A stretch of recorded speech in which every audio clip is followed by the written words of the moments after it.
So here's a card that I made, handmade. And of course, when I finished, I had black on my finger residue. So what I'm going to do is I'm going to use this, I don't know what you call it, template. I'm going to use this as a template. And I'm going to come and use another one over a section here. I'm going to cut it out with an X-Acto knife.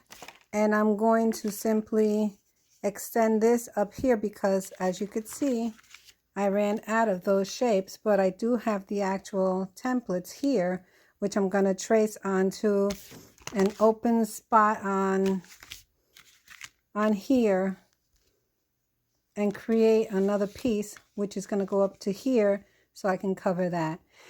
And here's hoping it works. I'll show you how it comes out when I'm done.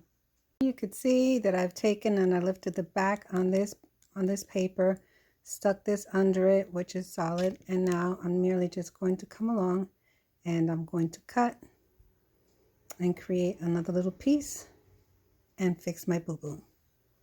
Hey guys, so here it is. I finished fixing up that smudge that I had up there, as I showed you before.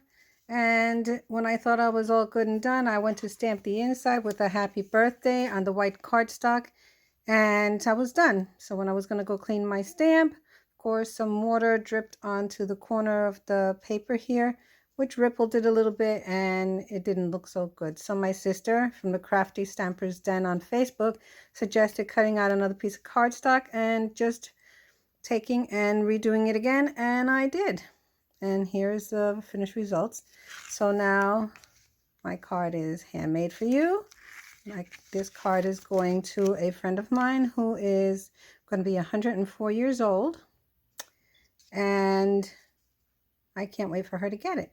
So like I said, if you like what you see here, you can go to my sister's Facebook page. It's the Crafty Stampers Den, where she has a link to her website, where you can get all of the Stampin' Up! Products to create beautiful cards, gifts, and much more.